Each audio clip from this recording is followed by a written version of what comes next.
like thunder. Scrooge fastened the door and walked up his stairs, slowly, too. He walked through his rooms to see that all was right. Quite satisfied, he locked himself in his room, double-locked, which was not his usual custom. Then he put on his slippers and his dressing gown and his nightcap. His glance happened to rest upon a bell, a disused bell that communicated, for some purpose now forgotten, with the highest story of the building. It was with a strange, inexplicable dread that he saw this bell begin to swing. It swung so slowly at first that it scarcely made a sound. But soon it rang out loudly, as did every bell in the house. The bells ceased as they had begun. They were succeeded by a clanking sound deep down below, as if some person were dragging a heavy chain in the cellar. The cellar door flew open with a booming sound, and Scrooge heard the noise louder on the floors below. Then, coming up the stairs, then coming straight towards his door. Humbug. It's humbug still, I won't believe it. His color changed, though, when he saw it come through the heavy door and into the room before his very eyes. Marley. The chain he drew was long and clasped about his middle. It was made of cash boxes, keys, and padlocks. His body was transparent, so that Scrooge, looking through his waistcoat, could see the two buttons on his coat behind. No, nor did he believe it even now. Who are you? I was your partner, Jacob Marley. You don't believe in me. I don't. Why do you doubt your senses? Because a little thing affects them. A slight disorder of the stomach makes them cheats. You might be an undigested bit of beef. Crumb of cheese. Fragment of an underdone potato. There's more of gravy than of grave about you, whatever you are. Humbug! I tell you, humbug! The spirit raised a cry and shook its chain with such an appalling noise that Scrooge fell upon his knees. Mercy! Do you believe in me or not? I do! But why do spirits walk the earth? And why do they come to me? It is required of every man that the spirit within him walk abroad among his fellow men.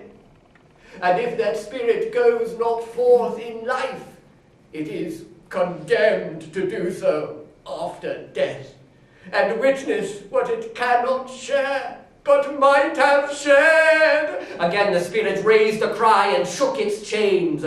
I wear the chains I forged in life. I made it link by link and yard by yard.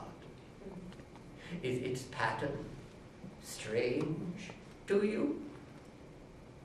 Or would you know the weight and length of the strong coil you yourself wear?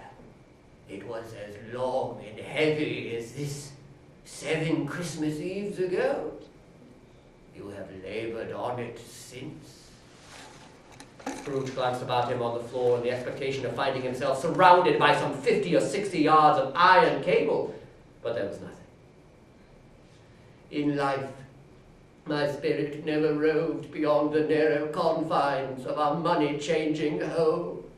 Oh, not to know that any Christian spirit working kindly in its own little sphere, whatever it may be, will find its mortal life too short for its vast usefulness. Yet, such was I. Such was I. Oh, at this time of year I suffer most. Why did I walk through crowds with my eyes turned down and never lift them to that blessed star which led the wise men to a poor abode? Were there no poor homes to which it would have guided me? hear me. I am here to warn you that you have yet a chance and hope of escaping my fate. You were always a good friend to me, Jacob. You will be visited by 3 ghosts. Is that the chance and hope you mentioned, Jacob? I think I'd rather not. Without their visits, you cannot hope to shun the path I tread. Expect the first tomorrow, when the bell tolls 1.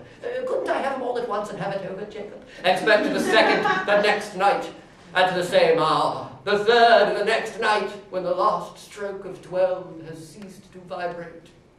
Look to see me no more, but for your own sake, remember what has passed between us.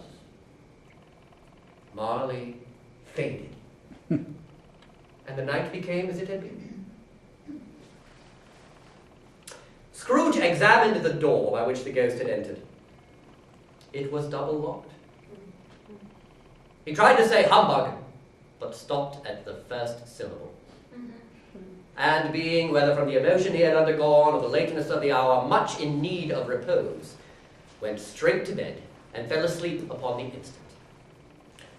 When Scrooge awoke, it was so dark that he could scarcely distinguish the window from the walls of his room.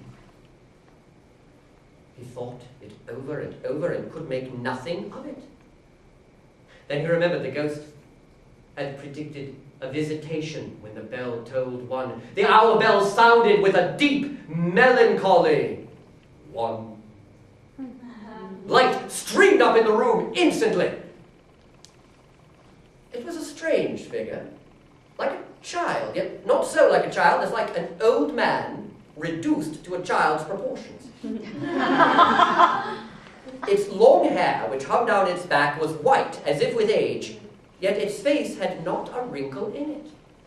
But the strangest thing about it was that from the crown of its head there sprung a bright, clear jet of light, with a great extinguisher for a cap under its arm. I am the ghost of Christmas past. The ghost clasped Scrooge by the arm. Walk with me. It would have been in vain for Scrooge to plead that he was clad but lightly, and that he had a cold upon him at that time. The spirit's grasp, though gentle, was not to be resisted. They passed through the wall and stood upon an open country road. The city had entirely vanished. It was a clear, bright winter's day. Good heavens! I was a boy here. Do you recollect the way? Remember it? I could walk it blindfolded. Strange to have forgotten it for so long. Some shaggy ponies were seen trotting towards them, with boys upon their backs in great spirits. Scrooge knew and named every one. Why was he rejoiced to see them? Why was he filled with gladness to hear them give each other a Merry Christmas as they parted for their homes? What was Merry Christmas to Scrooge? Out upon Merry Christmas. The school is not quite deserted. A solitary child, neglected by his friends, is left there still. Scrooge said that he knew it.